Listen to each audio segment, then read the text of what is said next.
Eh bien, bonjour à tous et à toutes. Bienvenue au Grand Zoom national de la Coalition des tables régionales d'organismes communautaires, la CETROC. Mon nom est Benoît Larocque, je suis le président du conseil d'administration de la coalition et aussi le coordonnateur du regroupement des organismes communautaires des Laurentides. On a une impressionnante participation cet après-midi. C'est toute une mobilisation pour nous. On est très surpris de la quantité de personnes qui se sont présentées à notre rencontre. Ça indique le grand intérêt des organismes pour en savoir plus sur le fameux cadre normatif qu'a décidé de nous imposer le ministère de la Santé et des Services sociaux. Alors, l'objectif principal aujourd'hui, ça va être de vous transmettre cette information-là. On va faire le tour avec vous de ce qu'il y a dans ce cadre-là. À la suite des présentations, il pourrait y avoir des réactions, il pourrait y avoir des questions. On va y revenir plus tard.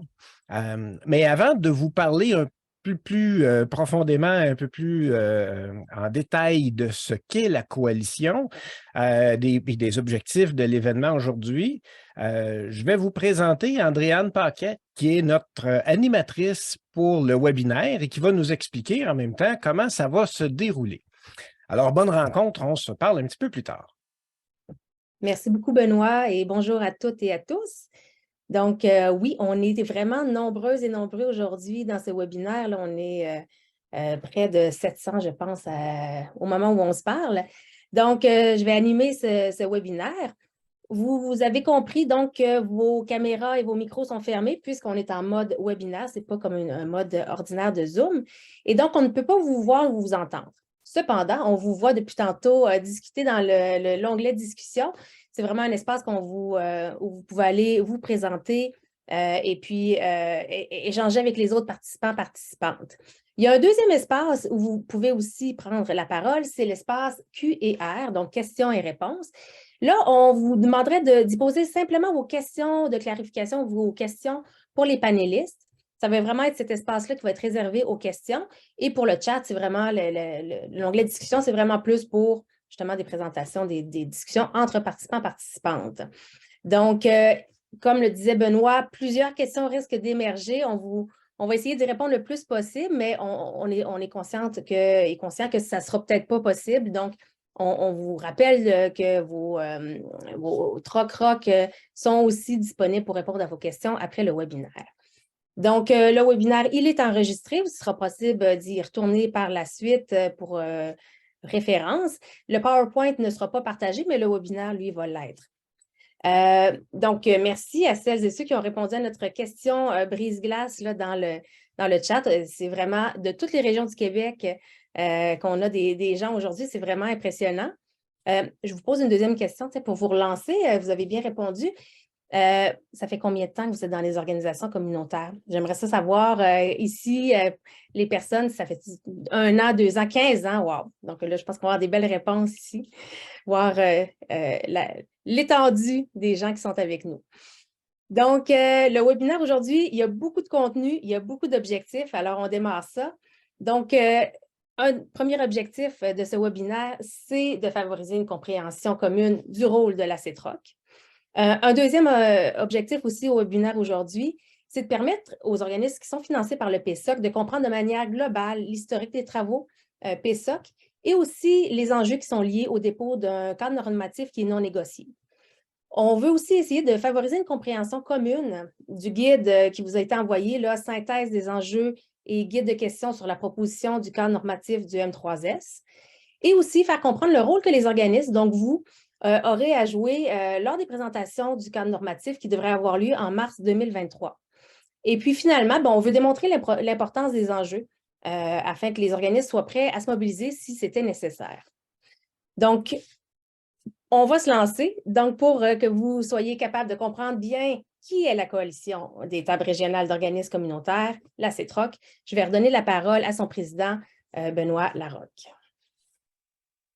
Alors, je vais vous expliquer un petit peu plus ce qu'est la coalition des tables régionales d'organismes communautaires. Alors, de qui est composée La CETROC, ben, dans chacune des régions, il y a un regroupement d'organismes communautaires ou une table régionale d'organismes communautaires. Et la coalition réunit 16 régions qui totalisent actuellement autour de 3400 organismes communautaires autonomes. Aujourd'hui, on s'adresse directement à près de, je vais revoir, 704, j'allais dire près de 700, mais non, à plus de 700, on peut le dire maintenant, organismes communautaires en santé et services sociaux. C'est une première pour la CETROC depuis sa création en 1995 d'avoir une aussi grosse mobilisation en direct. La mission de la coalition, ben, c'est de favoriser la collaboration, la concertation, l'échange. On est dans une optique de faire la promotion de l'action communautaire autonome, particulièrement en santé et services sociaux, auprès de la population en général et aussi des instances gouvernementales. On est un lieu de partage de l'information puis d'analyse, notamment en ce qui a trait au réseau de la santé puis des services sociaux, puis à ses impacts sur la population du Québec et sur les organismes communautaires autonomes. On est aussi un carrefour de mobilisation pour les organismes. L'événement qu'on vit actuellement en est un exemple. Les dossiers majeurs de la CETROC, ben, on est là pour représenter les intérêts des organismes communautaires en santé et services sociaux auprès des hauts fonctionnaires du MES et des élus du gouvernement. Ça, c'est un dossier majeur, prioritaire pour la CETROC. On est l'interlocutrice aussi, en principe, et vous allez voir que cette fonction-là a été mise à mal, interlocutrice des organismes auprès du ministère de la Santé et des Services sociaux. On joue un rôle de vigie aussi auprès du ministère. On veut s'assurer que le PSOC serve en priorité à la mission des groupes, en respect de leur autonomie. On pourrait dire dans un certain sens que la CETROC est un think tank d'action communautaire autonome, un think tank d'accord. Puis on est là, on existe aussi pour valoriser un PSOC qui est régionaliste, hein, qui est géré en région et qui est généraliste, qui se veut généraliste. Je vais vous expliquer un peu plus ce qu'on entend par ça. Régionaliste dans le sens où on a une appartenance à nos régions, dans le sens où on est identifié à notre lieu physique. Ça a le poids de quelque chose de concret quand on dit qu'on est régionaliste. Les régions, ce n'est pas des concepts ou des tendances qui risquent de changer avec le prochain gouvernement ou une future réforme. Les régions existent. Ils ont quelque chose, les régions, d'authentique, de durable. Chacune est enracinée dans une géographie qui lui est propre, avec sa vie sociale et économique, avec les populations qui y vivent, puis qui ont leur propre histoire et leur culture régionale. Il y a 30 ans, le ministre de la Santé de l'époque, Jean Rochon, a fait le pari de régionaliser le système de santé. Et ma collègue Evelyne va vous en parler un petit peu plus en profondeur tantôt. En régionalisant le système de santé, le gouvernement a mis des instances dans les régions pour faire la régie du système de santé, dont le programme de soutien aux organismes communautaires. Alors, le PSOC est géré en région depuis, ancré dans les réalités spécifiques de chacune des régions. On dit aussi que la CETROC porte un point de vue généraliste. Qu'est-ce qu'on veut dire par ça? Bien, on porte un point de vue sur le financement axé sur la prévention puis collé aux catégories du PSOC. Dans les cadres du PSOC, il y a des catégories. Hein? Il y a aide et entraide, milieu de vie, soutien dans la communauté, hébergement, défense collective des droits et regroupement. Ça, c'est ce qu'on appelle une vision généraliste. En me préparant pour cette rencontre-là, j'ai regardé c'était quoi le contraire, l'antonyme de généraliste. Puis là, je suis tombé sur ciblé, pointu, spécialisé. Ça, c'est le contraire de généraliste. Moi, quand j'entends ces mots-là, je trouve qu'on est plus proche de la culture du réseau puis de leurs 9 programmes-services. Hein? Les programmes-services que sont le soutien à l'autonomie des personnes âgées. Je vous donne quelques exemples comme ça. Là. Jeunes en difficulté, déficience intellectuelle et troubles du spectre de l'autisme, dépendance.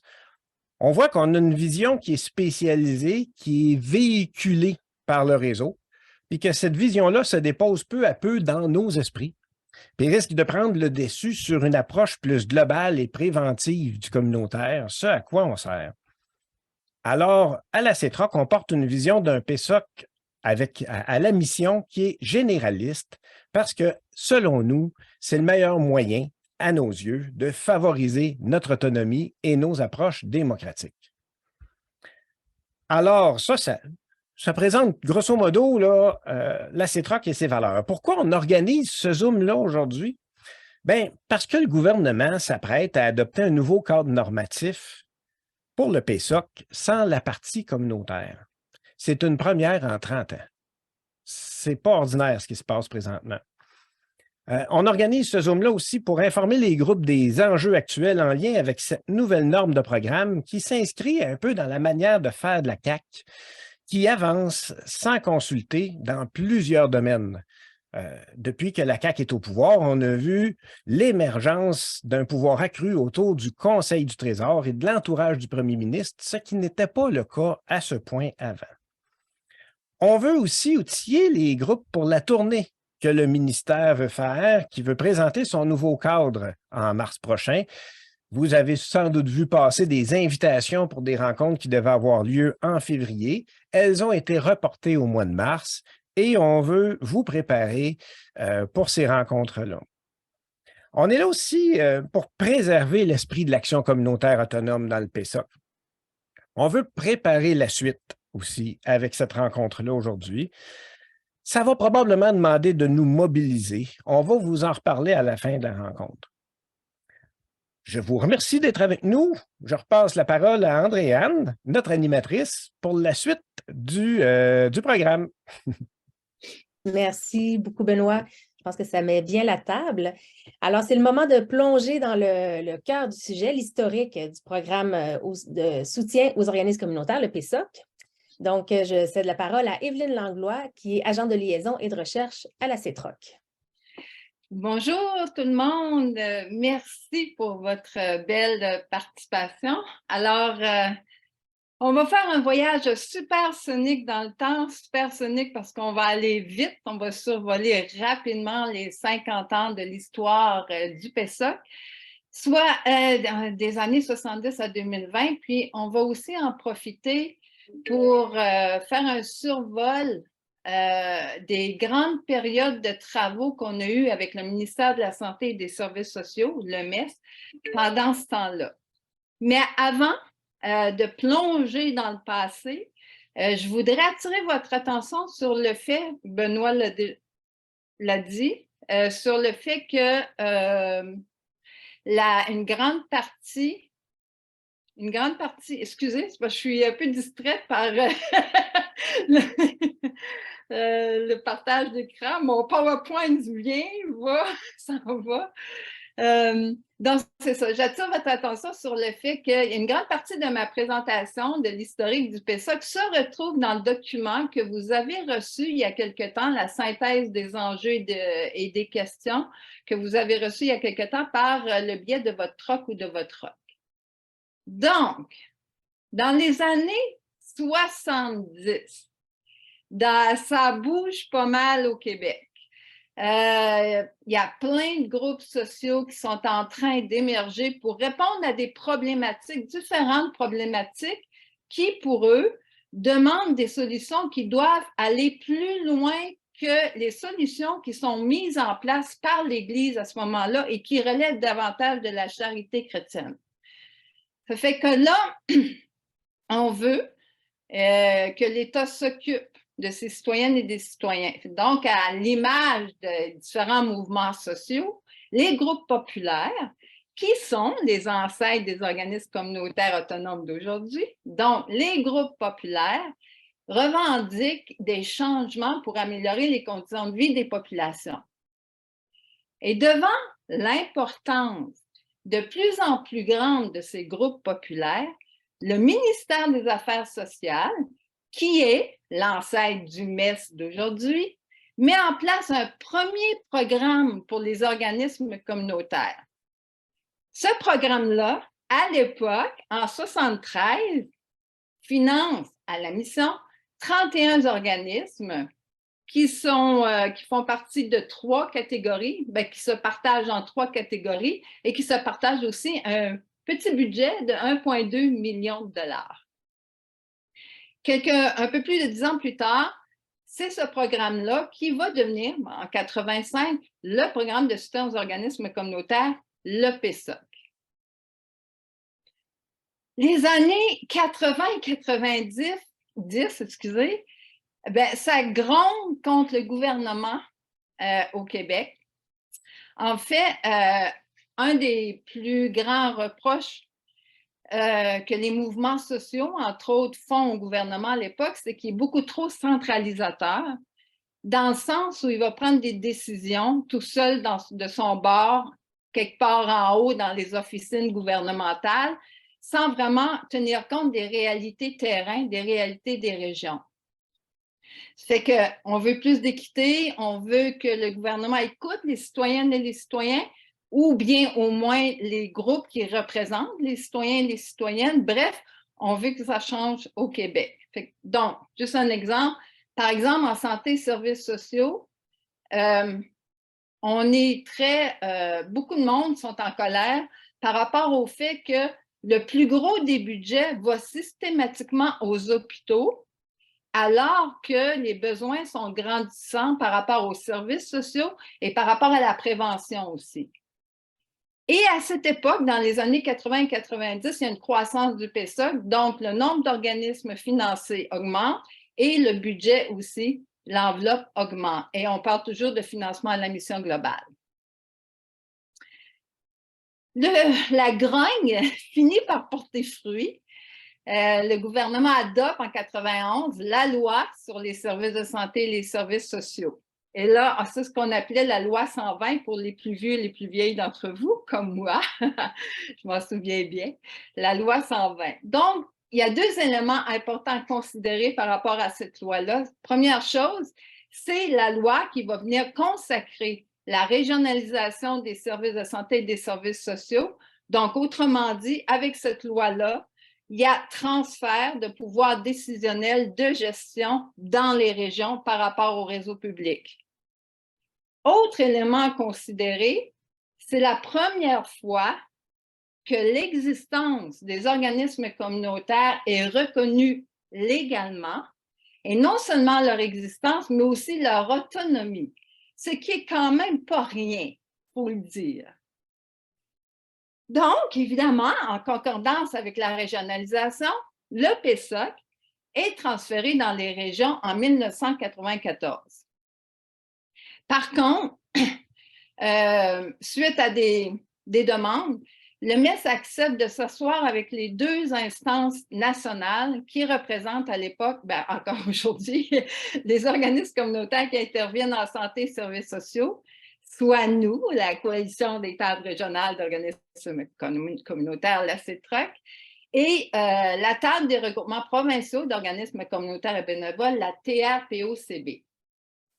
Ce qu'on veut, c'est qu'on veut quand même négocier les grands contours qui entourent le PESOC, et l'objectif étant de laisser une plus grande marge de manœuvre aux régies régionales, donc aux régions, autrement dit, mais on veut aussi mettre en place des balises nationales qui vont favoriser l'équité et la cohérence entre les organismes communautaires. Et c'est à cette époque-là, durant ces travaux-là, par exemple, qu'on met en place la typologie que vous connaissez actuellement, qui comprend des grandes catégories du communautaire. Donc, c'est la première fois, à ce moment-là, dans ces travaux-là, que le PESOC va être négocié entre les 2 instances et le ministère de la Santé et des Services sociaux, qui va aboutir pour la première fois par l'adoption des premières balises nationales qui vont être incluses dans la première brochure PESOC de l'histoire qui a été publiée en 1998. Par la suite, les décennies suivantes, année 2000 à 2020, je dois le dire, c'est moins rigolo, mettons, dans le sens où c'est des décennies de réformes en santé et services sociaux qui vont faire du mal au réseau public, entre autres. Hein, vous vous souvenez notamment de la réforme Barrette, et aussi qui vont brasser pas mal le milieu communautaire. Fait qu'on observe, entre autres, que, mon Dieu, là, je parle trop fort, c'est ce qui fait que j'ai l'impression que je suis en train de perdre la voix. Ce qui fait que les pouvoirs de décision retournent, une grande partie des pouvoirs décisionnels sont rapatriés à Québec. Fait que donc, l'époque du top-down reprend pas mal du poil de la bête. Les conseils d'administration des établissements comme les CLSC, par exemple, se réduisent comme peau de chagrin. On commence par ça, puis ils finissent par être complètement absorbés par les méga structures que sont les centres intégrés de services de santé et de services sociaux, les CIS et les CIUS. Bref, c'est vraiment une époque où on assiste à une perte de pouvoir régional, mais aussi à une perte de pouvoir citoyen. Et pour nous, dans le milieu communautaire, on doit constamment lutter pour préserver des acquis, pour ne pas reculer. Fait qu'on essaie de préserver des acquis, entre autres en ce qui concerne l'exercice de notre autonomie de gestion notamment, et aussi les principes qui entourent le financement de la mission globale. Et en santé et services sociaux, comme vous allez pouvoir le constater suite à ma présentation, il y a comme une espèce de tendance qui émerge. Chaque fois qu'on se mobilise pour le rehaussement du financement de la mission globale, le MES nous dit « ben oui, c'est intéressant, on veut bien vous financer, mais soyons-nous d'abord pour travailler le PSOC. Le PSOC a besoin d'être amélioré, fait qu'on va parler de PSOC, puis après ça, on parle de financement. » Fait qu'en 2004, c'est ce qu'on a fait. On a accepté de jouer le jeu. On a négocié avec le MES pendant 4 ans.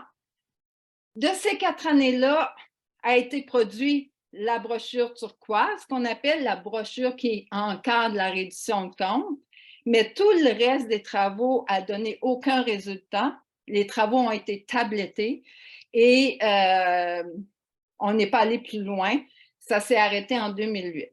Par contre, ce que j'aimerais soulever ici, c'est les autres sujets de travaux qui n'ont pas obtenu l'adhésion de la partie communautaire, n'ont pas été non plus publiés ou le MES n'est pas allé de l'avant en imposant des changements que la partie communautaire ne souhaitait pas.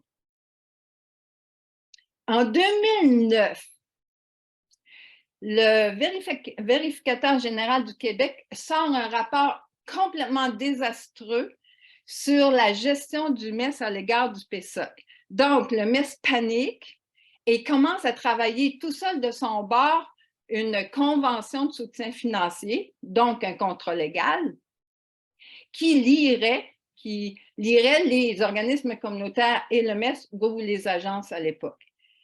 La première version que sort le MES par rapport à la Convention est aussi un désastre. Alors, qu'est-ce qu'on fait dans le communautaire? Eh oui, on réplique avec la mise en place d'une campagne non à la Convention qui obtient 1800 appuis, résolutions de conseil d'administration. Donc, le MES se calme, s'assoit avec ses 2 interlocutrices nationales, on négocie et une première convention est mise en application à partir de 2012. En 2015, rebelote, suite à notre campagne de rehaussement du financement, je soutiens communautaire, le MES utilise la même tactique, dit oui, c'est intéressant, oui, c'est vrai, il faut vous financer, mais travaillons sur le PSOC avant, question de l'améliorer. Alors, on travaille 2 ans avec le MES, mais ça ne va pas du tout, on ne s'entend pas, entre autres sur la question des seuils planchers. Donc, fin des travaux en 2017, et comme on ne s'est pas entendu, le MES n'est pas allé de l'avant avec les changements qu'il souhaitait, ce qui est un bon point pour lui. Donc, la brochure PSOC, autrement dit, la brochure PSOC et la brochure de reddition de comptes sont restées inchangées. En 2018, vous vous en souvenez sûrement, il y a eu des élections provinciales et le 1er octobre, il y a élection d'un nouveau gouvernement, la coalition Avenir Québec. Là, il y a plein de choses qui vont changer, mais je vais laisser le soin à mes collègues d'en parler. 47 ans après sa naissance en 1973, à quoi ressemble le PSOC? En 2020, le PSOC finance 3200 organismes communautaires, il y en avait 31 en 1973, pour un budget de 608,6 millions. Il y avait un budget de 1,2 million en 1973. Il y a 7 catégories. Il y en avait 3 en 1973. Donc, après ma présentation, parce que je viens de vous présenter, bon, vous pouvez constater qu'il y a certains éléments qui se dégagent, mais, pardon, un des éléments qui se dégage, qui est plus frappant, je dirais, c'est que chaque fois, dans les autres périodes de travaux qu'on a négocié avec le MES, jamais le MES est allé à imposer quoi que ce soit, même si la partie communautaire était en désaccord, n'avait pas manifesté une adhésion à ce que le MES proposait. Donc, en 2023, ça va être la première fois dans l'histoire que le MES va adopter un document qui transforme quand même significativement le PSOC sans l'avoir dûment négocié et sans avoir obtenu l'adhésion de la partie communautaire. Et ça, franchement, on ne veut pas que ça demeure un précédent, puis on ne veut pas que ça laisse sa marque dans l'histoire. Donc, voilà. Merci pour votre écoute. Merci beaucoup, Evelyne, pour cette présentation. Donc là, on va prendre quelques minutes. Si vous avez des questions de clarification par rapport à ce qui vient d'être présenté par Evelyne, donc on va les prendre dans la section questions et réponses. Pour l'instant, je n'ai pas de questions qui ont été entrées, donc je vous laisse prendre quelques instants pour digérer tout ça, puis écrire votre question. Donc, bien important de ne pas le mettre dans l'onglet discussion parce qu'il y a beaucoup d'interventions à ce niveau-là. Donc, c'est plus difficile pour nous de les prendre en considération. Donc, vraiment les mettre dans questions et réponses. Alors, je vais lire les questions et Evelyne, je te laisse y répondre. Donc, on demandait qui sont les 2 interlocutrices mentionnées. OK. C'est la coalition des TROC, nous-mêmes, donc la coalition des tables régionales d'organismes communautaires, et la table des regroupements provinciaux d'organismes communautaires et bénévoles, la TRPOCB. Parfait. Et la CETROC regroupe les tables régionales d'organismes communautaires, les regroupements d'organismes communautaires du Québec, alors que la TRPOCB va regrouper les regroupements plus sectoriels, par exemple l'Aire des centres femmes, Maison de jeunes du Québec, etc. Parfait. Je vais répondre à une question qui a été posée à plusieurs reprises, là, à la fois dans la discussion puis dans les Q&A. Donc, juste réitérer que la présentation, en ce moment, elle est enregistrée. Donc, le webinaire est enregistré. Ça, vous pourrez y retourner là, sans problème. Mais le super beau, d'ailleurs, PowerPoint qui a été utilisé par Evelyne et qui sera utilisé dans le reste de la présentation ne sera pas rendu disponible tout seul puisqu'on considère qu'il a besoin d'explications pour bien vivre. Donc, mais le webinaire sera disponible là, sans problème.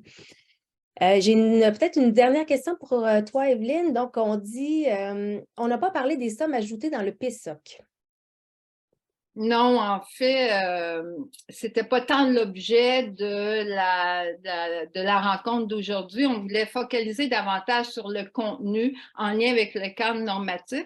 Et ce qu'on voulait faire ressortir avec l'historique que j'ai présenté, c'était le fait qu'au cours de l'histoire, il y a eu des travaux avec le MES, il y a eu des périodes de travaux avec le MES, mais qu'on assiste cette fois-ci à quelque chose qui est complètement différent de ce qui s'est passé dans le passé. Et c'est vraiment ça qu'on voulait faire ressortir. Mais évidemment, on comprend très bien que il manque d'argent dans le PSOC et on continue à travailler par rapport au rehaussement du financement de la mission. Ce n'est pas quelque chose qu'on met de côté, mais on pourrait y revenir éventuellement, peut-être dans un autre grand Zoom, vu qu'on va commencer à prendre l'habitude. On pourrait en faire d'autres. Génial, merci beaucoup. Donc, merci pour ce très bon résumé pense qu'il y a plusieurs personnes là, qui appuient ce que je viens de dire dans le chat. Donc, maintenant, pour comprendre le processus entourant les derniers travaux avec le ministère de la Santé et des Services sociaux, je vais passer la parole à Marie-Ève Duclos, qui est coordonnatrice à la CROC-AT, donc la concertation régionale des organismes communautaires d'Abitibi-Témiscamingue. Oui, bonjour tout le monde. Donc, c'est moi qui va vous entretenir là, du processus entourant les derniers travaux, donc ce qui s'est passé de 2019 jusqu'à aujourd'hui, qu'on s'amuse à appeler les 12 travaux du PSOC. Donc, et comme Evelyne le disait, suite à l'élection d'un nouveau gouvernement en 2018, 2019, le ministère de la Santé et des Services sociaux revient à la charge en disant « ça serait bien de travailler ensemble pour améliorer le PSOC ».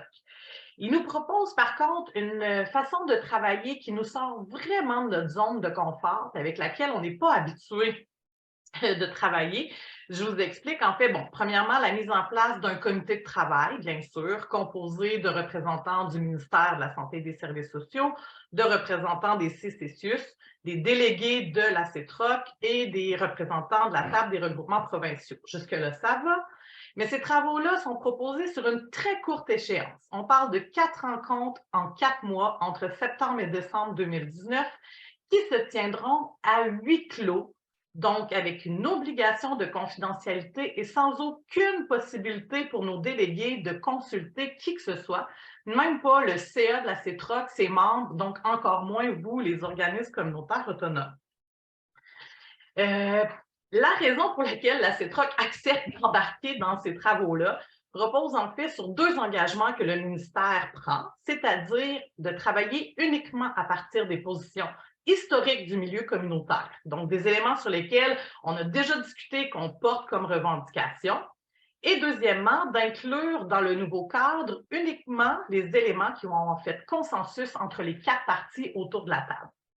Donc, avec l'assurance de ces 2 engagements-là, la CETROC plonge et participe aux travaux avec le ministère. Le tout se termine en décembre 2019 et avec le consensus des 4 parties en place, le résultat va donner le nouveau cadre de gestion ministérielle qui vient prendre la place, en fait, de ce qu'on a vu précédemment avec Evelyne, c'est-à-dire la brochure PSOC et la brochure de reddition de comptes. Mais là, les travaux ne sont à peine terminés, en fait, que le MES ne respecte pas son engagement et introduit des nouveaux éléments imposés par le Conseil du Trésor à l'intérieur du cadre de gestion ministérielle, naturellement des éléments qui n'ont pas fait consensus lors des travaux ou qui n'ont pas obtenu l'aval de tous les partis. En plus de ne pas respecter son engagement initial, les travaux sont terminés en décembre 2019, mais c'est seulement en octobre 2020 qui est rendu public le fameux cadre de gestion ministérielle, et on apprend en janvier 2021 qu'il va être appliqué de façon rétroactive au 1er avril 2020. À ce stade-ci, pour la CETROC, ça ne passe pas. Un contrat, ça se respecte. On ne peut pas changer les règles du jeu en cours de route. Donc, la CETROC se mobilise, lance une campagne d'appui et invite les organismes à signer la déclaration. On n'a pas signé ça, en fait, contre l'application rétroactive du cadre de gestion ministérielle. Merci, vous êtes plus de 1000 organismes à avoir appuyé à ce moment-là la déclaration. Et petite victoire, le MES accorde 1 année de transition pour l'application des nouvelles règles à la réduction de comptes. Donc, les travaux se poursuivent parce que tout ce qui n'a pas été abordé pendant la phase 1 des travaux, en fait, était prévu être légué à une phase 2, qui devait être fait différemment, étant donné que c'est des sujets sur lesquels on n'avait pas de position historique ou encore qu'il y avait une nécessité de consulter, donc on ne pouvait pas appliquer les mêmes règles du jeu. Donc, la phase 2, première tentative, juin 2021, va porter sur l'ensemble des sujets non convenus dans la phase 1 des travaux.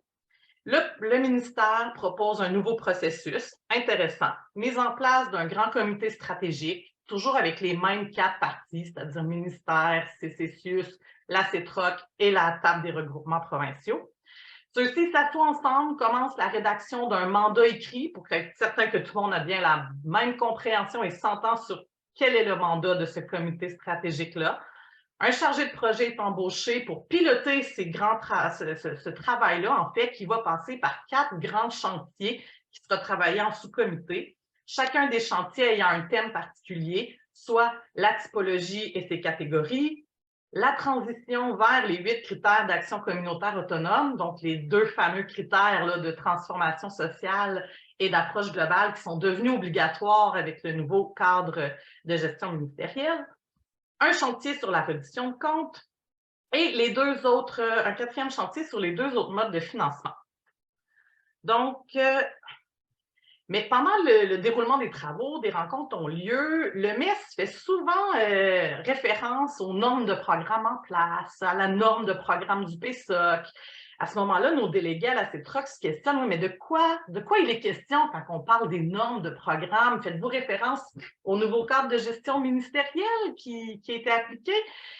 Le ministère ne répond jamais clairement à la question, ce qui fait en sorte que la CETROC est dans l'obligation d'aller légalement vers une demande d'accès à l'information. Et c'est seulement à ce moment-là que le ministère, dans l'obligation, accepte de transmettre le fameux cadre normatif, le cadre normatif. Et là, à notre grand étonnement, en recevant ce document-là, on réalise que ce cadre normatif-là a été adopté par le gouvernement du Québec en mars 2020, soit exactement au même moment de la mise en application du nouveau cadre de gestion ministérielle qui, lui, a été appliqué au 1er avril 2020. Donc, on a ici 2 documents qui servent à encadrer le PSOC, qui abordent les mêmes sujets, mais qui ne disent pas la même chose. Donc, on a ce qui représente des très gros enjeux pour les organismes communautaires, surtout que le cadre de gestion ministérielle, lui, il est public. C'est le document que les organismes ont entre les mains pour faire leur travail, tandis que le cadre normatif, lui, a été gardé secret et personne n'a pu y avoir accès. Donc, les travaux continuent, on a eu accès à ce cadre normatif-là. Octobre 21, revirement de situation complet à 180 degrés. Le ministère vient écarter sa propre proposition de fonctionnement, met fin au comité stratégique, annule les chantiers de travail qui étaient prévus et nous arrive avec un nouveau processus pour travailler sur le PSOC. Un processus, des travaux qui vont porter sur le cadre normatif, mais qu'il n'y aura pas de groupe de travail, il n'y aura pas de mandat, bien sûr, pas de groupe, pas de mandat. Aucun espace de discussion ou de négociation. Le ministère va accepter uniquement des avis écrits de la part des 2 interlocutrices là, au PSOC. Et tout ça dans des délais très, très courts, c'est-à-dire que l'ensemble des travaux devront être terminés pour février 2022, ce qui laisse à peine 4 mois pour travailler sur l'ensemble des sujets qui étaient prévus. En plus de ça, on apprend aussi que, finalement, la question des 2 documents, le ministère décide de régler ça et met aux poubelles carrément le cadre de gestion ministérielle, document qui a pourtant été travaillé ensemble et négocié, même s'il y a des éléments qui ont été imposés à l'intérieur qui ne nous convenaient pas. Quand même, dans une bonne partie, c'est un document qui a été travaillé ensemble, au profit du seul cadre normatif qui va devenir le seul document de référence. Donc, fin 2021, la CETROC, on est vraiment consterné face à ce changement d'attitude-là du MES qui bafoue vraiment notre rôle d'interlocuteur, nos processus démocratiques. C'est le temps pour la CETROC de s'affirmer et de dire non, nous ne participerons pas à des travaux dans cette façon de faire-là. Et petite victoire, au moment où on dit au MES non, on n'embarque pas là-dedans, le MES accepte de repousser les travaux, les retarder d'1 an et s'engage à nous revenir avec une nouvelle proposition de processus de travail en mars 2022. Donc, on y arrive. C'est finalement en avril 2022 que le ministère nous revient avec une nouvelle proposition. Encore la nouvelle, il faut le dire vite, parce que dans cette proposition, il n'y a toujours pas de groupe de travail, donc pas de mandat, toujours pas d'espace de discussion ni de négociation. C'est seulement les avis écrits qui seront acceptés. Qu'est-ce qui a changé au final dans la proposition du ministère? Bien, un peu les délais. Le processus va s'échelonner jusqu'en février 23, ce qui laisse 8 mois pour faire les travaux. Mais surtout, c'est que le ministère décide que les travaux vont porter exclusivement sur les modes de financement autres que la mission. Donc, on parle des activités spécifiques, bien sûr, et des projets ponctuels, pour venir répondre aux priorités du ministère et du Conseil du Trésor. Par contre, ça fait en sorte que le ministère exclut d'emblée tous les autres sujets qui sont pourtant des priorités pour la CETROC. Quand on parle de la typologie de ces catégories, de l'allègement de la réduction de compte, de la transition vers les 8 critères d'ACA, ou encore de revenir sur des éléments qui ont été imposés dans la phase 1 du cadre de gestion. Bref, tout ça est exclu. Et là, bon, on fait plusieurs représentations, tant auprès du ministère qu'auprès des fonctionnaires du ministère, qu'auprès du ministre Lionel Carman lui-même. Et le MES ne démontre toujours aucune ouverture à adapter le processus à nos besoins, à notre réalité. Au contraire, il persiste et signe. Ce cadre normatif sera travaillé avec ou sans nous et sera imposé le 1er avril 2023. Donc, finalement, les membres de la CETROC décident, encore une fois, on n'embarquera pas dans ces travaux-là, tels que proposés pour le MES. On réalise finalement que depuis 2020, à chaque fois, les modalités qui entourent les travaux sont inacceptables dans la mesure où ça ne respecte pas un minimum de conditions qui permet à la CETROC de pouvoir jouer son rôle d'interlocuteur. Les calendriers sont très serrés. Il y a différentes versions du cadre normatif. On en a eu 4 ou 5 dans cet espace de temps-là qui se succèdent, qui rend vraiment très difficile l'appropriation, l'analyse, la vulgarisation du document. Ça ne tient pas compte du temps qu'on a besoin pour pouvoir aller vers vous, les organismes, consulter, aller prendre vos avis là-dessus.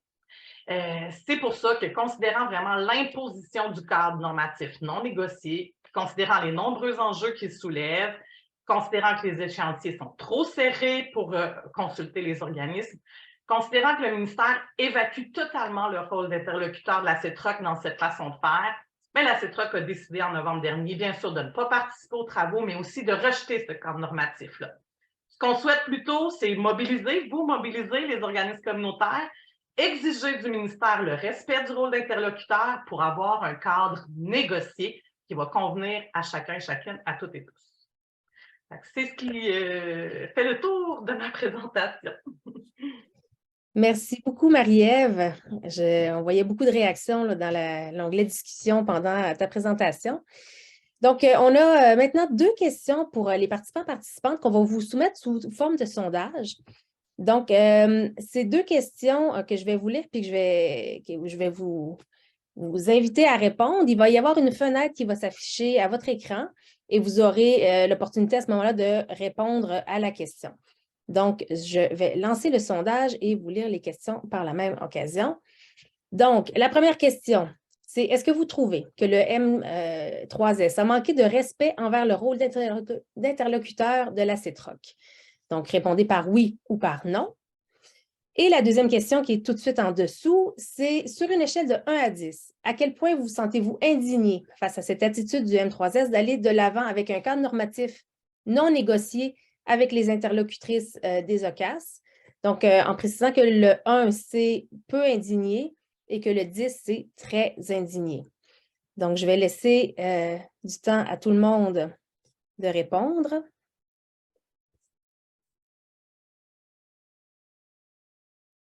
Et on pourra ensuite partager les réponses avec tout le monde.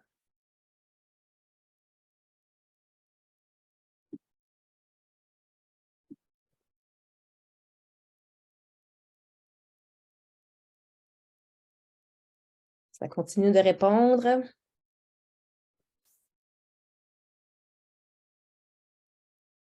On a bientôt 600 personnes qui ont répondu au sondage. Vous avez encore quelques secondes. Et je vais ensuite partager les résultats.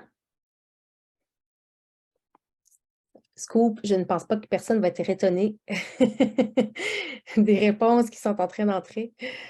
Donc, ça y est, je vais vous partager les résultats. Donc, je pense que c'est assez unanime. Tout le monde trouve que le M3S a manqué de respect, donc dans sa façon de faire. Et je pense qu'il y a un grand sentiment d'indignation qui se manifeste à travers les participantes. Donc, merci pour votre participation. Maintenant, je vais donner la parole à Émilie Saint-Pierre, qui est coordonnatrice de la CETROC, pardon, pas de la CETROC, mais de la TROC du Bas-Saint-Laurent, qui va nous aider à mieux comprendre les documents du PSOC, les mettre en contexte et aussi nous amener à mieux saisir la gestion du PSOC. Oui, bien bonjour tout le monde, contente d'être parmi vous. Oui, voilà.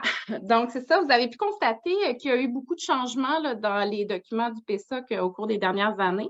Alors, moi, je vais, dans le fond, vous aider à vous situer un peu dans tous ces changements-là. Donc, on va prendre le temps de bien mettre en contexte les documents du PSOC, puis on va ensuite parler d'un des enjeux importants du cadre normatif, soit les ententes pour activités spécifiques. Donc, vous voyez les pages couverture des différents documents qui ont balisé notre programme de financement au cours des dernières années. Donc, le premier à gauche, la brochure PSOC, qui est en vigueur de 1998 à 2020. La brochure présente les objectifs généraux du programme, les organismes communautaires visés, les critères d'admissibilité et d'exclusion au programme, les types d'organismes. Et cette brochure-là traite exclusivement du financement à la mission globale.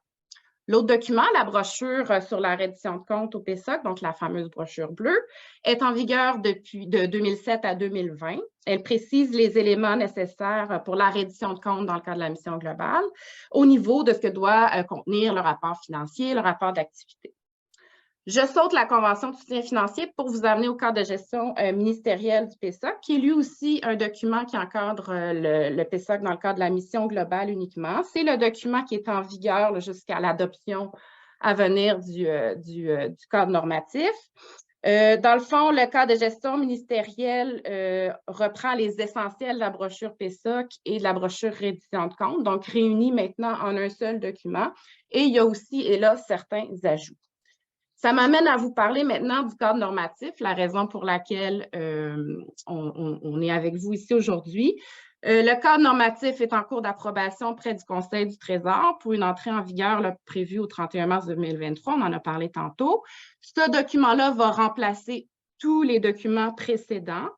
Il va inclure les éléments du PSOC et de la reddition de compte dans le cadre de la mission globale, mais va ajouter deux autres modes de financement au PSOC, soit le financement pour des ententes pour activités spécifiques et le financement pour des projets ponctuels. Donc, ce qui est important à saisir ici, c'est qu'avant le cadre normatif qui va entrer en vigueur, le PSOC au niveau national, au ministère, n'inclut qu'un seul mode de financement, le financement à la mission globale. Avec l'adoption du cadre normatif, on aura l'intégration de deux autres modes de financement PSOC.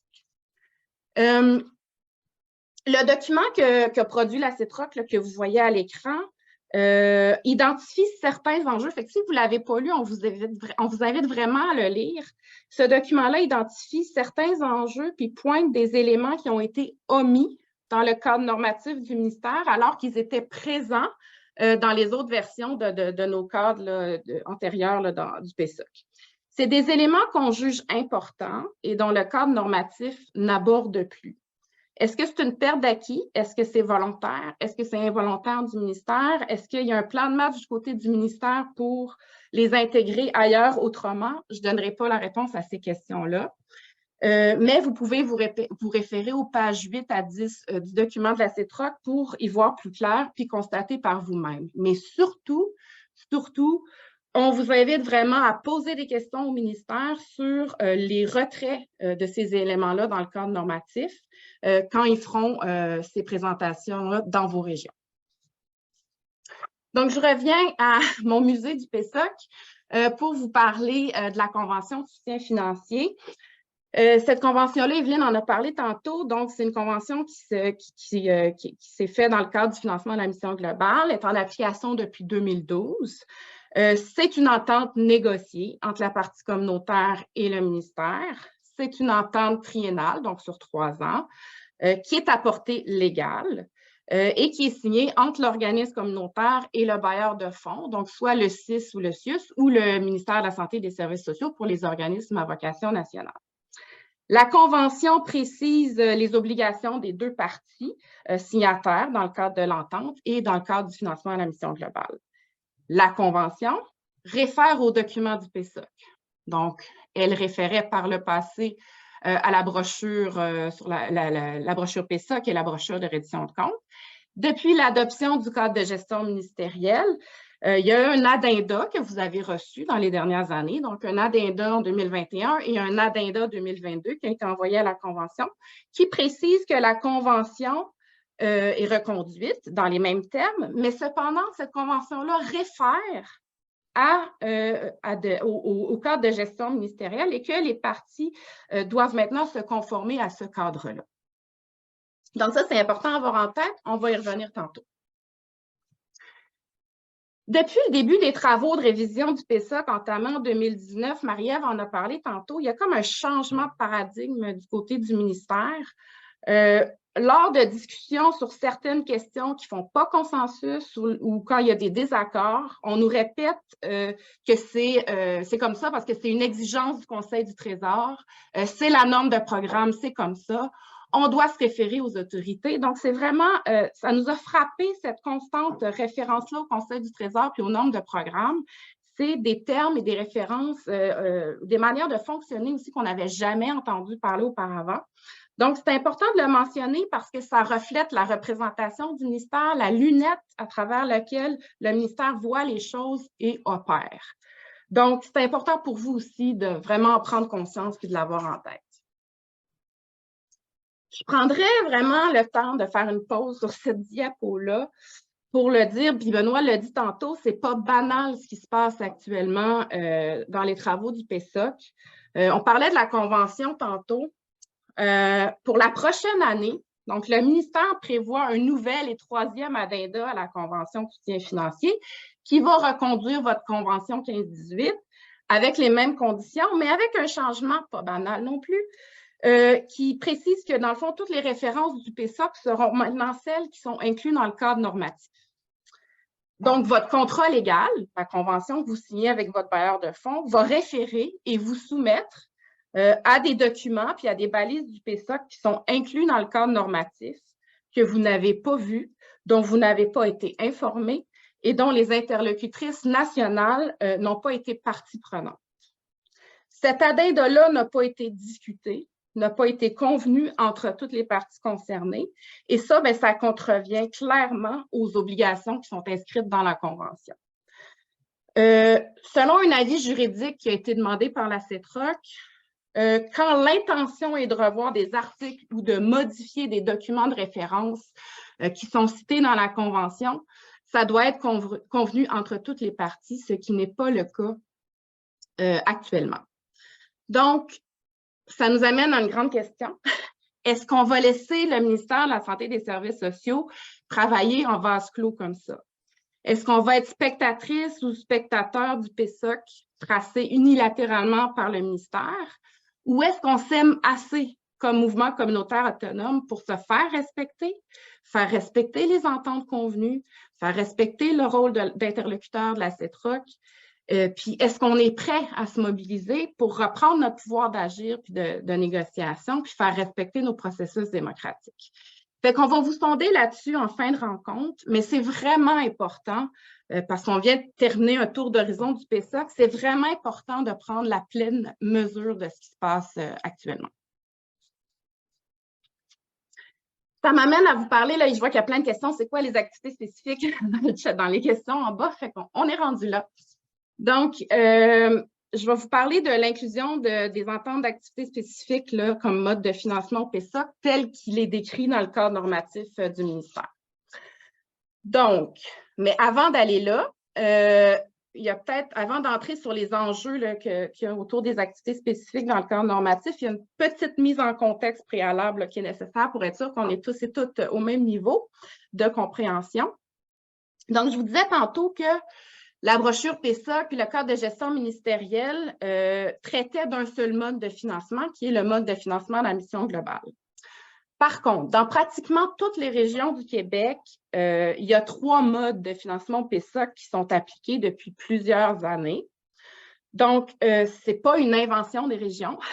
C'est, dans le fond, c'est inspiré des travaux qui ont été faits par le passé entre la partie communautaire et le ministère, des travaux qui ont été tablettés. Evelyne en a parlé tantôt. Donc, les régions ont repris ces travaux-là. Le financement à la mission globale, donc celui qu'on connaît tous et qu'on apprécie, c'est un financement qui sert à financer la mission de l'organisme considérée dans sa globalité, selon les objets de charte de l'organisme, et depuis peu est destiné aux organismes communautaires qui répondent aux 8 critères de l'action communautaire autonome.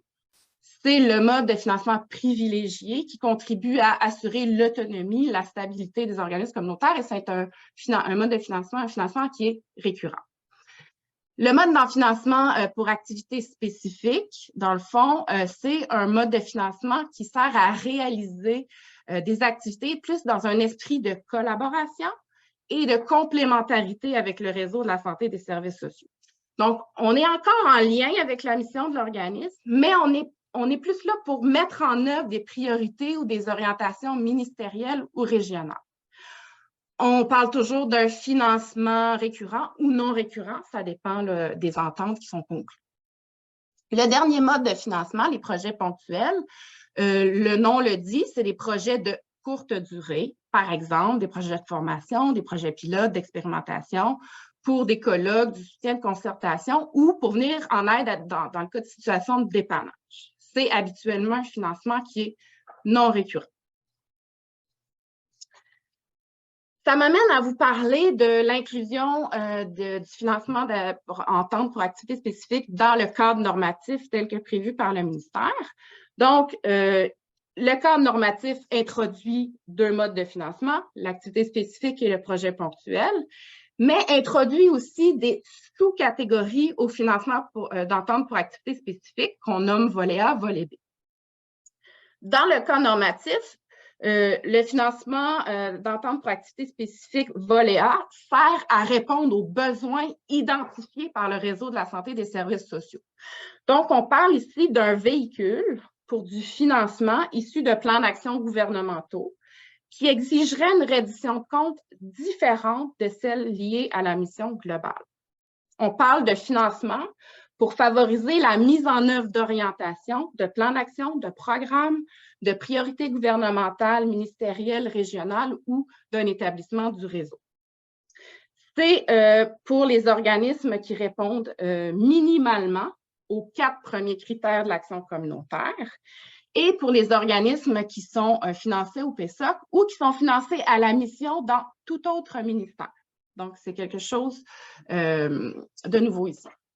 Au niveau du volet B, donc, ça serait du financement d'activités spécifiques pour répondre aux besoins identifiés par l'organisme, donc pour implanter des nouvelles pratiques, répondre à des nouveaux besoins, pour de l'expérimentation de nouvelles activités ou toujours dans le but d'améliorer la santé et le bien-être de la population rejointe par l'organisme. Ce financement-là serait réservé uniquement aux organismes qui répondent aux 8 critères de l'action communautaire autonome et pour les groupes qui sont en santé et services sociaux uniquement, donc financés au PESOC uniquement. Donc, ça m'amène à vous parler de quelques enjeux qu'on a identifiés par rapport au volet A des ententes pour activités spécifiques, donc le financement plus destiné à répondre aux besoins du réseau. Donc, il y a vraiment ici une notion d'évaluation des résultats attendus qui entre en ligne de compte. Donc, cette notion-là d'évaluation des résultats attendus est présente tant dans la demande que devra faire l'organisme, et aussi dans le contenu de l'entente qui sera conclu. On prévoit donc qu'il y a une analyse qui sera faite pour déterminer la poursuite du financement. Est-ce que, une fois que les mesures seront implantées là, pour l'activité spécifique, on va évaluer est-ce qu'on maintient le financement en activité spécifique, est-ce qu'on le transfère vers la mission globale ou est-ce qu'on retire tout simplement le financement? Fait que pour ça, on va devoir évidemment évaluer l'implantation des pratiques développées ou évaluer la consolidation attendue de telle ou telle pratique. Fait qu'on est dans un financement lié à des résultats attendus avec la reddition de compte qui va avec. Deuxième enjeu, c'est le risque d'influence des orientations de l'organisme communautaire, voire même l'élargissement de sa mission qui peut en découler. Dans l'éventualité où le financement d'activités spécifiques est transféré à la mission, puis quand les activités sont vraiment en lien avec la mission, puis vraiment en lien avec les priorités et les orientations que s'était donné l'organisme, il n'y a pas nécessairement d'enjeu. Par contre, lorsque le financement d'activités spécifiques est vraiment plus en lien avec l'orientation ministérielle ou des plans d'action gouvernementaux et que ce n'était pas nécessairement la priorité des membres, on vient influencer le développement de l'organisme, on vient influencer ses priorités d'organisme, peut-être même élargir sa mission pour correspondre aux attentes du réseau versus les besoins nommés par les membres qui auraient pu être autrement. Donc, on s'écarte là vraiment du par, pour, avec, propre aux communautaires. Troisième enjeu, la politisation du PESOC. Je le disais tantôt, le financement d'activités spécifiques existe dans les régions depuis plusieurs années. Mais l'enjeu qu'on voit, c'est que maintenant, en l'officialisant ce mode-là au PESOC national, au ministère, d'où proviennent les enveloppes budgétaires, on a des craintes que le ministère accentue ou ait plus recours à ce mode de financement-là, parce que justement, ça devient un mode officiel dans son programme national de financement.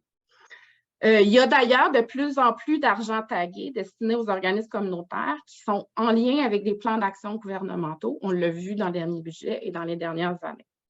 Et ça correspond tout à fait aux préoccupations du ministre Lionel Carman de rendre le PESOC agile, donc malléable, pour répondre aux besoins identifiés par le gouvernement, par le ministère, voire même par le ministre lui-même. Et ça, c'est une vision du PESOC que le ministre Carman a clairement nommée à la CETROC lors d'une rencontre en juin dernier. Fait que selon nous, ça n'a rien de bon. On parlait de financement à la mission globale et généraliste. Tantôt, Benoît en parlait. Ça n'a rien de bon pour le financement généraliste à la mission de l'ensemble des organismes et pour l'autonomie des organismes communautaires. Dernier enjeu, tout ça, ça conduit à une vision utilitariste des organismes communautaires. Donc, considérant tous ces éléments-là, on craint que le volet A de l'activité spécifique permette au ministère d'accentuer la vision de complémentarité des organismes et de leur inclusion au réseau de la santé et des services sociaux en liant les organismes à la réalisation d'orientations gouvernementales, ministérielles ou régionales. Donc, c'est là où on parle d'une forme de sous-traitance déguisée et d'utilitarisme des organismes. Donc, que nous réserve l'application du cadre normatif pour l'avenir du PESOC mission généraliste, pour l'avenir de notre autonomie? Est-ce qu'on nous réserve des fleurs? Est-ce qu'on nous réserve un pot? Est-ce que c'est quelque chose entre les deux? On va vous laisser en juger lorsque le ministère vous transmettra le cadre normatif et lorsque vous pourrez en prendre connaissance. En attendant, ça m'amène à vous dire, à vous référer au document de la CETROC qui traite notamment des enjeux en lien avec les activités spécifiques, mais d'autres enjeux qu'on a identifiés aussi, qui sont présentés dans le document. Et ça m'amène aussi à vous rappeler que ça va être très important de poser des questions au ministère lorsqu'il fera ses futures présentations dans vos régions. Merci. Merci beaucoup, Émilie. Donc, ça a suscité encore une fois plein de commentaires dans l'onglet discussion.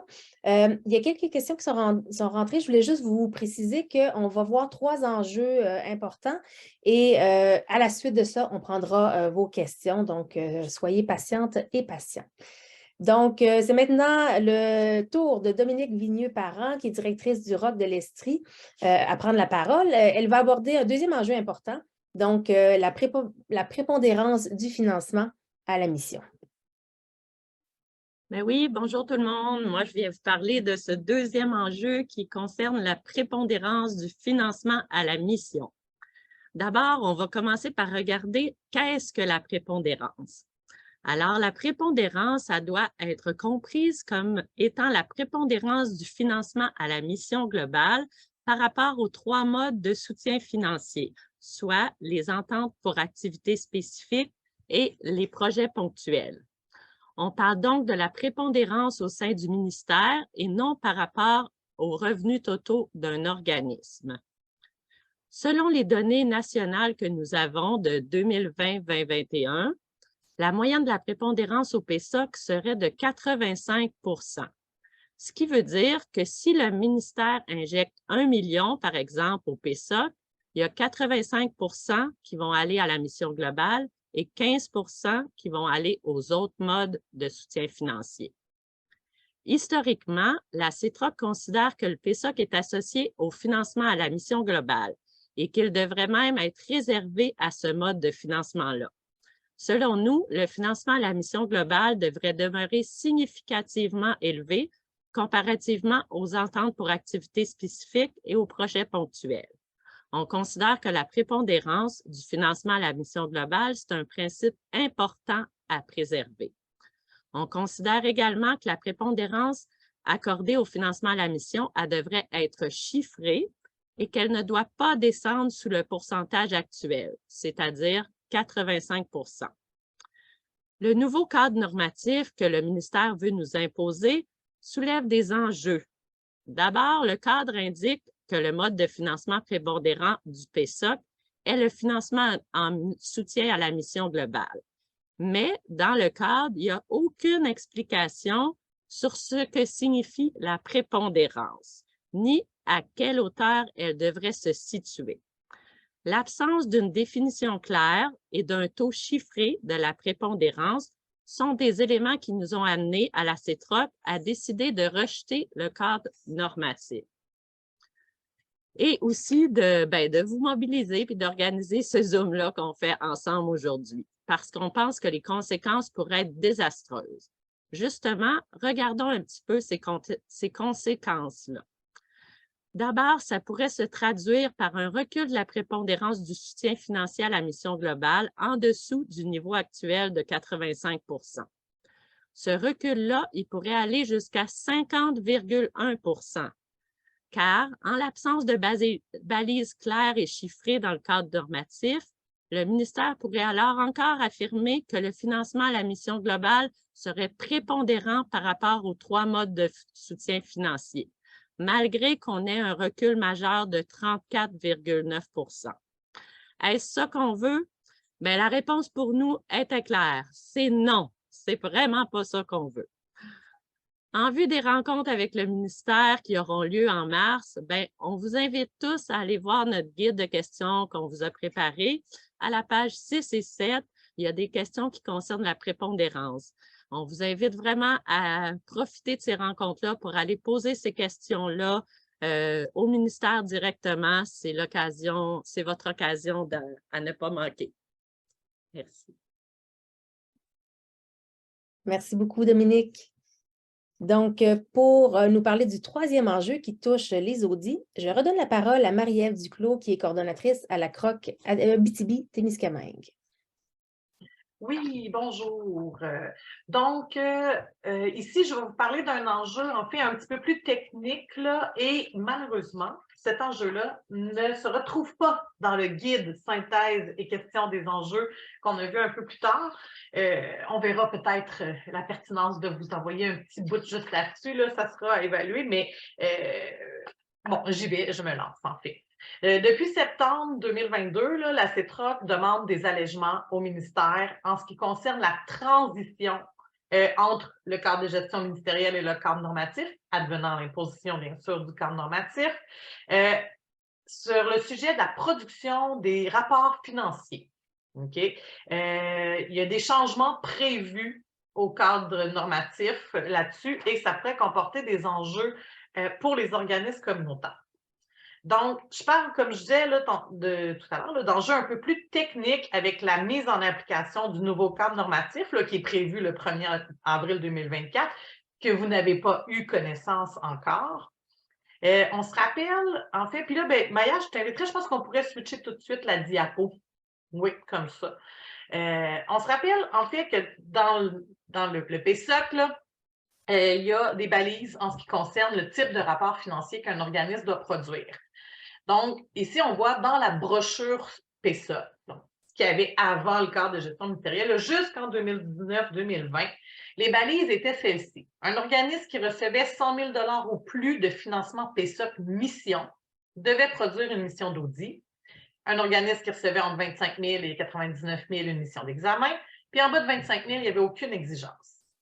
Est arrivé en 2020-2021 le cadre de gestion ministérielle. Vous vous rappelez tout à l'heure, je vous avais mentionné qu'on s'était mobilisé, on avait fait une campagne de signature, etc., parce que pour appliquer une année de transition entre la brochure PSOC et le cadre de gestion ministérielle, pour permettre aux organismes d'appliquer donc soit les critères du cadre de gestion, puis là, je vais prendre l'exemple de la mission d'audit, donc en haut de 150 000, c'est une mission d'audit, avec le cadre de gestion, ou encore la règle de la brochure PSOC. Pendant une année, on a eu le flottement. On pouvait y aller avec une ou l'autre des règles selon ce qui était plus facilitant pour notre organisme, puis ce qui était possible aussi pour nos comptables à ce moment-là. Ici, l'enjeu entre le cadre de gestion ministérielle et le cadre normatif, c'est que malgré nos demandes répétées au ministère, il refuse d'appliquer une année de transition comme il le fait entre la brochure PSOC et le cadre de gestion ministérielle. Donc, les organismes, en fait, qui reçoivent actuellement entre 150 000 et 200 000 pourraient se voir dans l'obligation cette année de produire une mission d'audit, mais dès l'année prochaine, de revenir en mission d'examen. Et là, on le sait pertinemment, en tout cas, je ne sais pas, je sais que c'est vécu dans plusieurs régions du Québec, particulièrement en tout cas dans la mienne, où j'en entends parler presque à tous les jours, où des organismes communautaires n'arrivent pas à obtenir leur état financier dans les délais, n'arrivent pas à trouver des firmes comptables qui acceptent de produire leur mission d'audit par manque de ressources humaines dans les bureaux comptables, etc. Donc, ça touche beaucoup d'organismes. Puis malgré, comme je vous le disais, nos demandes répétées au ministère, ils refusent d'appliquer une certaine souplesse et d'appliquer une année de transition, comme il le fait lors du dernier changement de cadre national.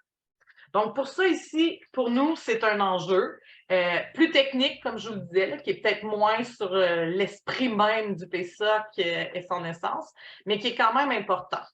Il faut aussi se rappeler qu'un des changements importants qui a été vécu entre la brochure PSOC et le cadre de gestion ministérielle, c'est sur quoi repose le montant de 100 000, 150 000, 200 000.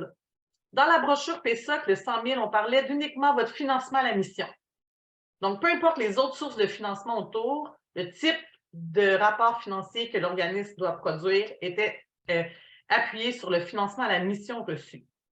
Ce qui n'est plus le cas depuis le cadre de gestion ministérielle, ça fait partie des éléments que le ministère a imposés, c'est-à-dire que maintenant, c'est sur tous les financements reçus par le gouvernement du Québec. Donc là, on parle de, bien sûr, votre financement à la mission, mais aussi du financement pour une activité spécifique que vous pouvez avoir, ou encore une subvention à l'emploi avec le centre d'emploi, ou donc, et ça, ces montants-là peuvent fluctuer d'une année à l'autre et faire en sorte que vos barèmes de rapports financiers changent d'une année à l'autre.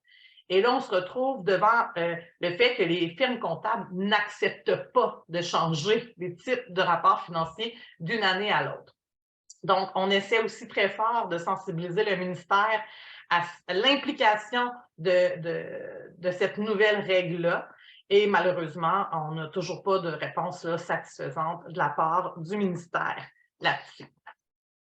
Je n'irai pas plus loin en ce qui concerne, mais on tenait quand même à vous le dire parce que c'est quelque chose qui ne fait pas partie du document, mais qu'on a soulevé à plusieurs reprises au ministère et qu'on questionne toujours aujourd'hui. Merci beaucoup, Marie-Ève. Donc, vous venez d'avoir un portrait de 3 enjeux importants, mais bien sûr, il en existe tout plein d'autres. Donc, c'est pour cela qu'on vous invite fortement à lire, si ce n'est déjà fait, là, le document qu'on vous a envoyé, là, le lien a été affiché à plusieurs reprises là, dans l'onglet discussion et qui vous a été envoyé aussi par courriel. Et bien entendu, vous avez toujours l'opportunité de communiquer avec vos troc-roc au besoin. Donc, on a quelques minutes maintenant pour répondre aux questions sur ces 3 enjeux. J'ai quelques questions dans l'onglet questions et réponses.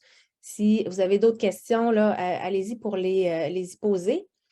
Donc, j'ai une première question qui demande en fait de quelle façon on suppose le recul possible de 34,9 % qui était annoncé s'il n'y a pas eu de consultation entre les parties prenantes, là, soit les 2 interlocutrices. Donc, je ne sais pas qui veut répondre à travers les panélistes aujourd'hui. Bien, je peux me risquer. Dans le fond, c'est sur la simple base que le 50% plus 1, je veux dire, si on ne statue pas officiellement quel est le taux de prépondérance de financement à la mission, de quoi on parle, parce que le ministère ne s'est pas avancé là-dessus, bien, on peut supposer que si on précise qu'il va demeurer prépondérant, bien, il pourrait reculer jusqu'à 50% plus 1. En fait, c'est juste basé. Donc, ça ne veut pas dire que c'est ce qui va arriver. Mais comme il n'y a pas de balise claire qui limite le fait d'avoir recours à d'autres modes de financement que le mode de financement à la mission, bien, ça pourrait aller jusque-là. On ne dit pas que c'est ce qui va arriver, mais ça pourrait. Donc, c'est pour ça que c'est important pour nous d'avoir vraiment une idée claire de qu'est-ce qu'on entend par la prépondérance et de la chiffrer. Et pour nous, le 85% est le minimum parce que c'est le statu quo. Mais évidemment, comme CETROC, pour nous, le financement à la mission, c'est le mode de financement qui permet d'assurer l'autonomie, la stabilité des organismes communautaires. Donc, c'est sûr que nous, on souhaite que ce soit le mode de financement le plus utilisé. Parfait, merci. Peut-être une question pour Marie-Ève qui parlait de l'AUDI. On demande là, par rapport à l'AUDI, est-ce que si on dit 200 000, est-ce que c'est le financement seulement accordé par le ministère ou c'est pour le budget global de l'organisation? En fait, depuis le nouveau cadre de gestion ministérielle, donc qui mettait cette limite-là à 150 000, là, qui devrait passer à 200 000 dans le cadre normatif, c'est pour tout financement reçu du gouvernement québécois. Donc, des différents ministères, des organismes parapublics qui relèvent du gouvernement du Québec, etc. Fait que je peux avoir des sous au PSOC Mission, je peux avoir une entente pour activité spécifique, je pourrais avoir une subvention à l'emploi, je sais pas moi, pour personnes immigrantes provenant du ministère de l'Immigration, je pourrais avoir donc tout ce qui nous provient d'un programme de financement, quel qu'il soit du gouvernement du Québec, doit être mis ensemble. Bien, en fait, totaliser l'ensemble de ces revenus-là. Si ça dépasse 150 000 actuellement, voire 200 000 à l'imposition du cadre normatif, bien, on doit produire une mission d'audit à ce moment-là. Parfait. Merci. Donc, peut-être une dernière question parce qu'ensuite, on va passer à la suite. Donc, on demande, est-ce qu'on parle de tout le financement récurrent ou même le non récurrent? Tout à fait. Je peux avoir une subvention à l'emploi pour un projet d'emploi d'été qui dure 2 mois et je dois l'inclure parce que ça vient du gouvernement provincial, même si c'est juste pour 1 an. Ce qui fait que l'année d'après, ça se peut que je n'ai pas cette subvention-là, donc que mon barème change et que mon comptable dise non, on ne change plus d'idée, on ne revient pas en arrière, même si les exigences du PSOC ne sont plus là. Parfait. Il y a eu quand même plusieurs questions aussi dans la discussion par rapport aux invitations du ministère là, pour les consultations. Donc, je ne sais pas si quelqu'un veut apporter des précisions. Je sais qu'il y a eu certaines réponses qui ont été répondues, mais peut-être pour le bénéfice de tout le monde, là, si vous voulez y répondre maintenant. Je peux y aller. Le MES avait déjà prévu une tournée de présentation du cadre normatif. C'était en février, je pense, si je ne me trompe pas, janvier-février, que devaient avoir lieu ces présentations régionales-là du cadre normatif. Sauf que le cadre normatif n'était pas adopté encore par le Conseil du Trésor et quand on a soulevé la question au MES, on disait vous allez présenter un cadre normatif qui risque d'avoir des changements une fois que le Conseil du Trésor va l'avoir regardé, etc., comme ça s'est déjà produit avec le cadre de gestion ministérielle. Et suite à ça, même le lendemain qu'on a soulevé la question, le MES nous avisait qu'il n'allait finalement pas y avoir de tournée de présentation régionale du cadre normatif, étant donné qu'il n'était pas adopté par le Conseil du Trésor et qu'il ne pouvait pas l'envoyer non plus au groupe à l'avance par rapport à ça. Donc, normalement, ce qu'on nous a dit, c'est que la tournée de présentation du cadre normatif va se faire en mars. Fait que j'imagine éventuellement quand ça va être confirmé, vous allez recevoir de nouvelles invitations de la part de votre CIUS pour participer à ces rencontres régionales. Très bien, merci Evelyne. Ça m'amène à vous poser une question sous forme de sondage cette fois-ci. Donc, encore une fois, une petite fenêtre va apparaître à votre écran. Vous pourrez répondre à la question. C'est justement sur la tournée du M3S. Donc, je lance le sondage, je vous lis la question. Donc, suite à la présentation que vous venez d'avoir, allez-vous utiliser le guide pour poser des questions au M3S lors des présentations? Donc, vous avez plusieurs choix. Oui, je me sens à l'aise. Oui, mais j'ai besoin de m'approprier davantage les questions et les enjeux. Non, je ne maîtrise pas assez les enjeux. Ou non, j'aime mieux écouter la présentation. Donc, on vous laisse quelques instants pour y répondre. Et puis, on va pouvoir partager avec vous les résultats.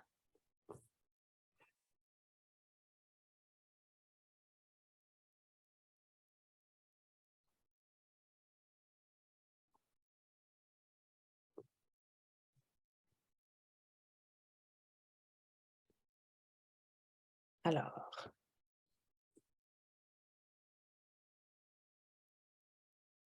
on a pas mal de gens qui participent. Je vous laisse encore quelques instants. Et je vais mettre fin au sondage pour pouvoir vous partager les résultats. Donc, on voit que quand même une bonne partie d'entre vous allez utiliser le guide pour poser des questions, en comprenant qu'il y avait un besoin d'appropriation quand même avant de pouvoir le faire. Merci beaucoup pour votre participation à tout le monde. Donc, maintenant, pour connaître sur les travaux à venir, justement avec les ministères et autres, je vais passer la parole encore une fois à Evelyne, agente de liaison et de recherche à la CETROC. Rebonjour. Je vous ai parlé du passé tantôt. Là, on va parler d'avenir un peu. Mais avant de parler d'avenir, je ne sais pas si ça a été assez clairement dit au cours des présentations précédentes, mais savez-vous que le ministère va adopter un cadre normatif qui n'a pas été négocié avec les interlocutrices nationales? Que ce cadre normatif va être en application à partir du 1er avril 2023 et qu'il va être adopté par le Conseil du Trésor en mars. Et comme je viens de vous l'expliquer tantôt, les présentations régionales par rapport au cadre normatif, une fois qu'il va avoir été adopté, vont se faire en mars par le ministère de la Santé et des Services sociaux. C'était juste un petit rappel pour garder à l'esprit pour la suite des choses.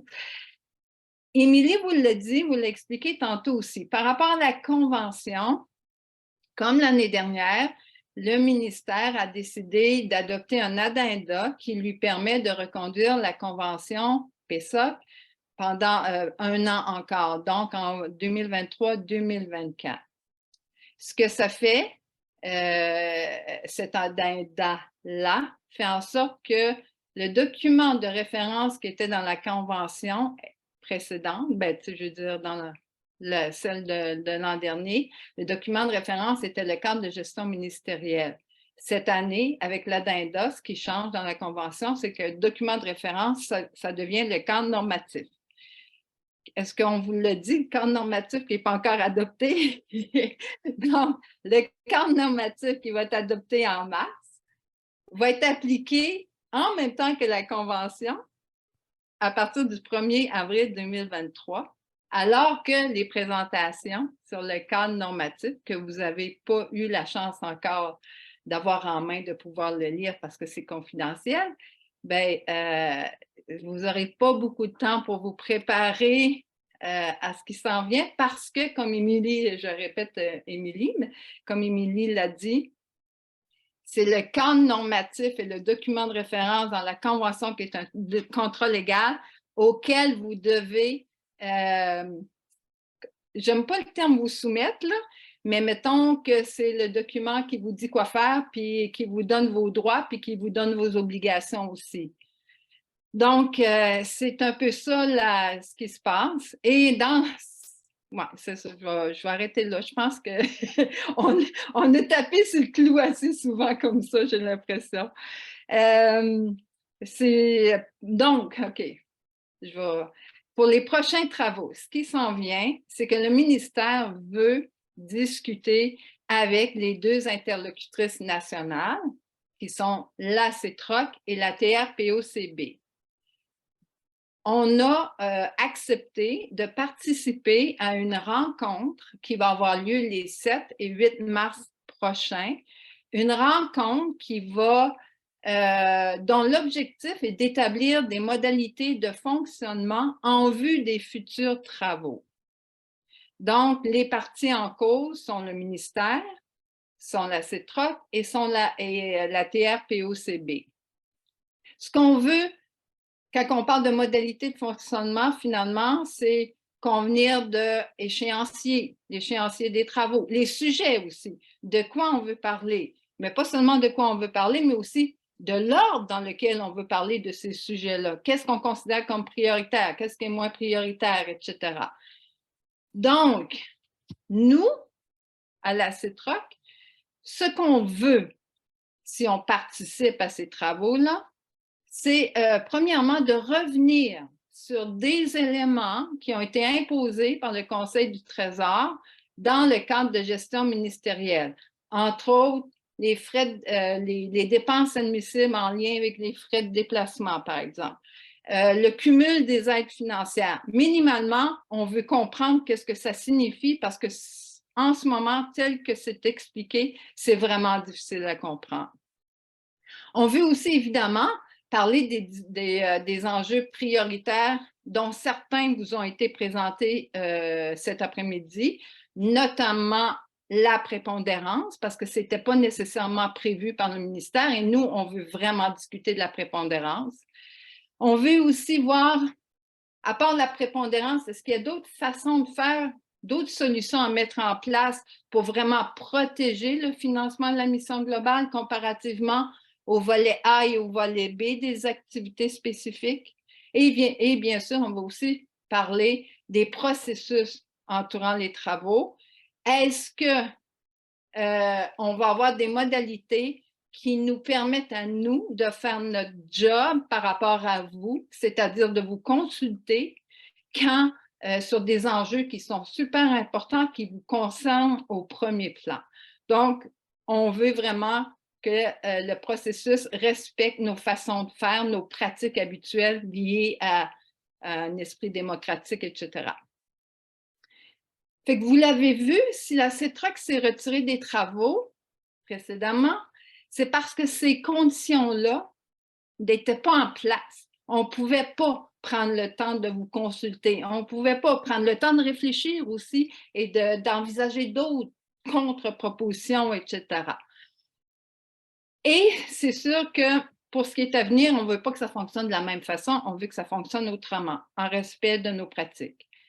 Et c'est là que vous, évidemment, ce qu'on souhaite, c'est que les 7 et 8 mars prochains, quand on va se présenter la délégation de la CETROC, on veut que le MES sente que ce n'est pas juste 3-4 personnes qui s'expriment puis qui disent leur opinion. Si on veut sentir, on veut que le MES comprenne que quand on parle, on parle au nom de milliers d'organismes comme vous, d'organismes communautaires autonomes, qui, à travers le Québec, font une job merveilleuse, mais ils la font de façon merveilleuse parce qu'à cause de ce qu'ils sont, à cause de ce qu'ils font, à cause de leurs valeurs, puis c'est ça qu'on veut sentir. On veut, ben, en fait, nous, on le sent.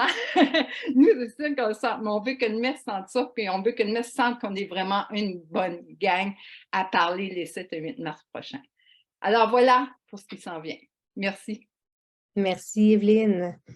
Donc, maintenant que nous avons ce portrait général, mais pas nécessairement réjouissant, c'est vraiment le temps de réfléchir à comment et pourquoi il est essentiel de passer à l'action. Donc, pour en parler, je vais donner la parole à Hugo Valiquette, qui est directeur de la TROC Lanaudière, et à Benoît Larocque, qui est président de la CETROC et coordonnateur du ROC des Laurentides. Merci, Andréane. Aujourd'hui, encore une fois, c'est un moment qu'on pourrait qualifier d'historique parce qu'il va changer la suite des choses.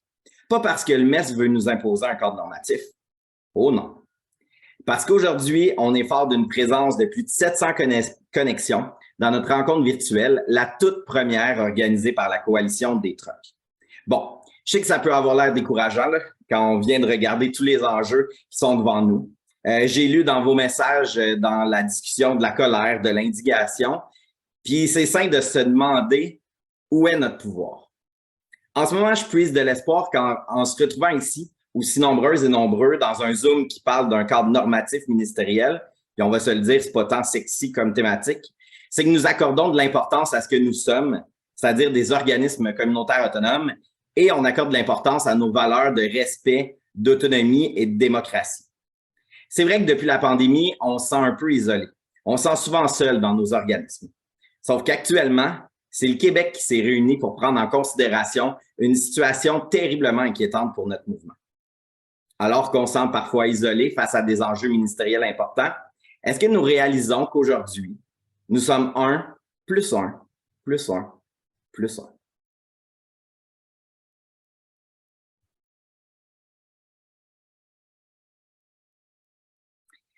Et à chaque fois que nous nous sommes rassemblés, nous avons fait des gains. Des gains face à notre autonomie, des gains face à davantage de respect envers notre mouvement, des gains face à notre financement à la mission. C'est la preuve que nous sommes capables de grandes choses.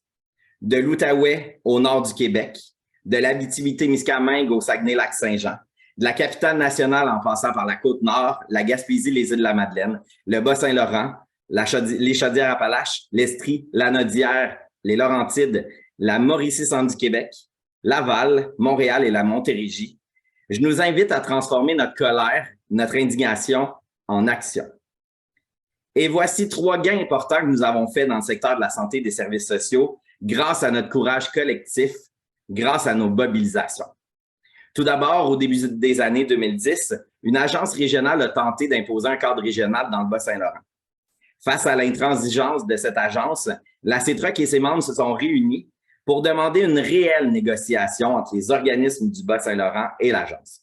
Et quand nous nous sommes unis, l'agence a finalement ouvert des négociations avec les organismes. Un autre exemple de ce que nous avons réussi ensemble, c'est le non à la convention. Sérieusement, c'est la plus belle histoire de courage de la part de nos organismes.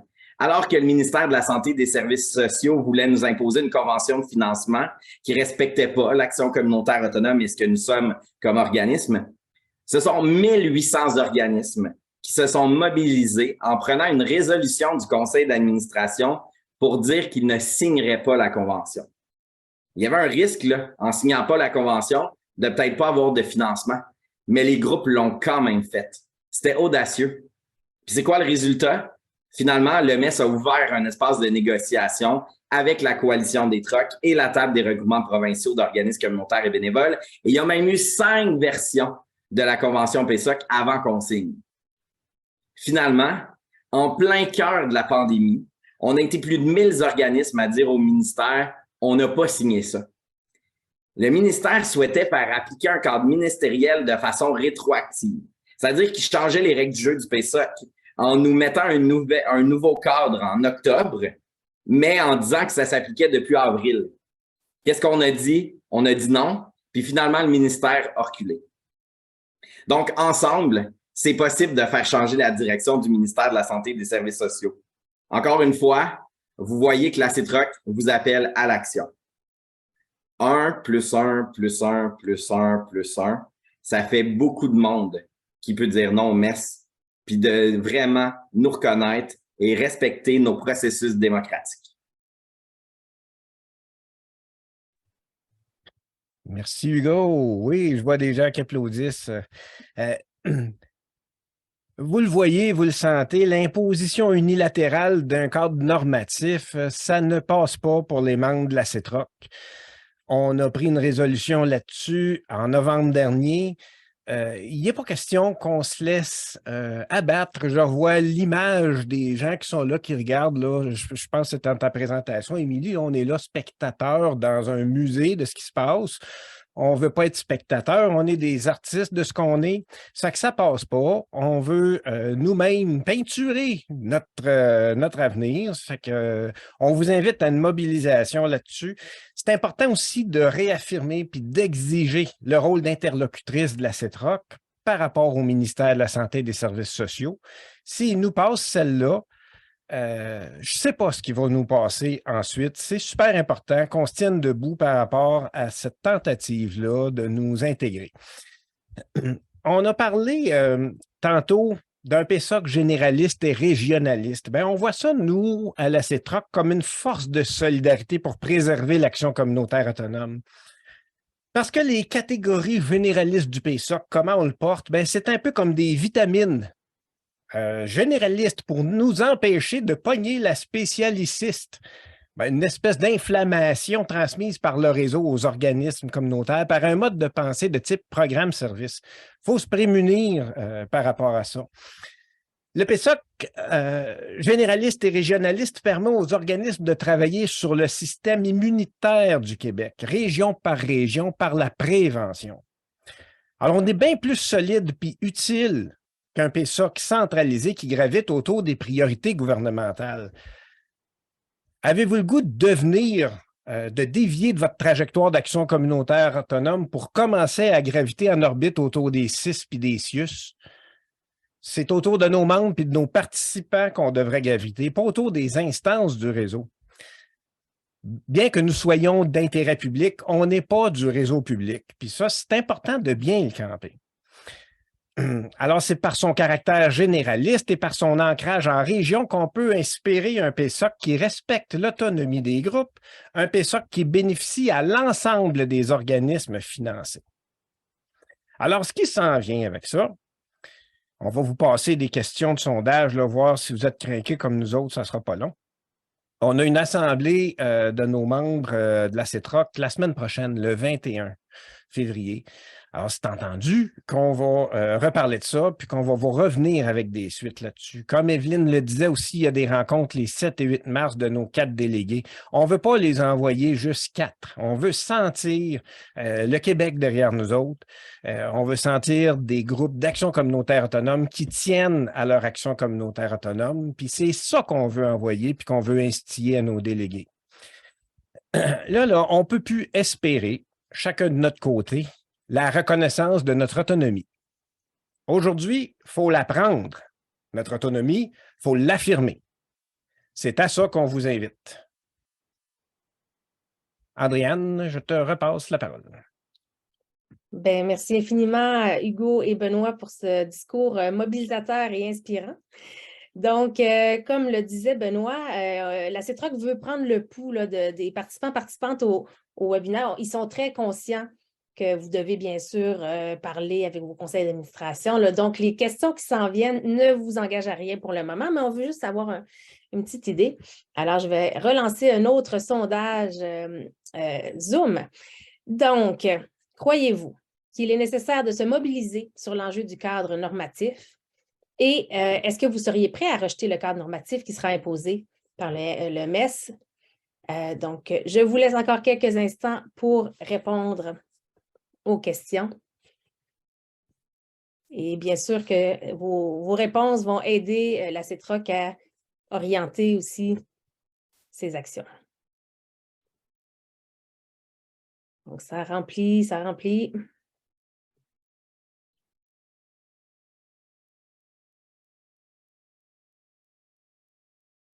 Quelques instants encore. On est presque à 500 personnes qui ont rempli le sondage.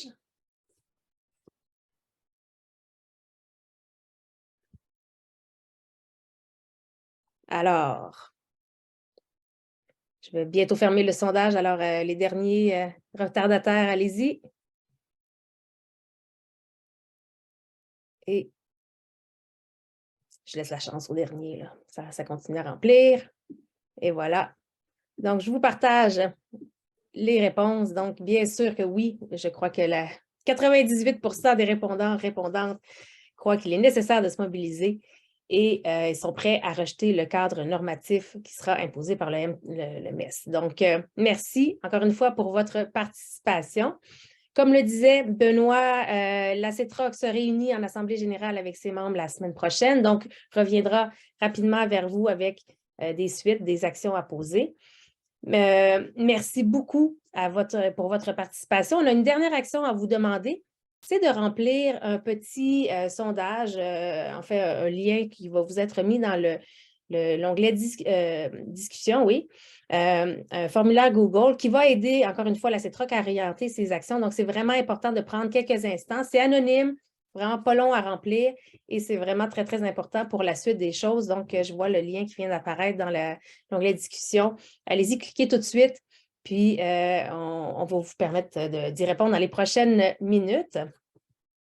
Donc, merci beaucoup à toutes les personnes qui ont pris la parole aujourd'hui. C'était très inspirant, c'était très informatif.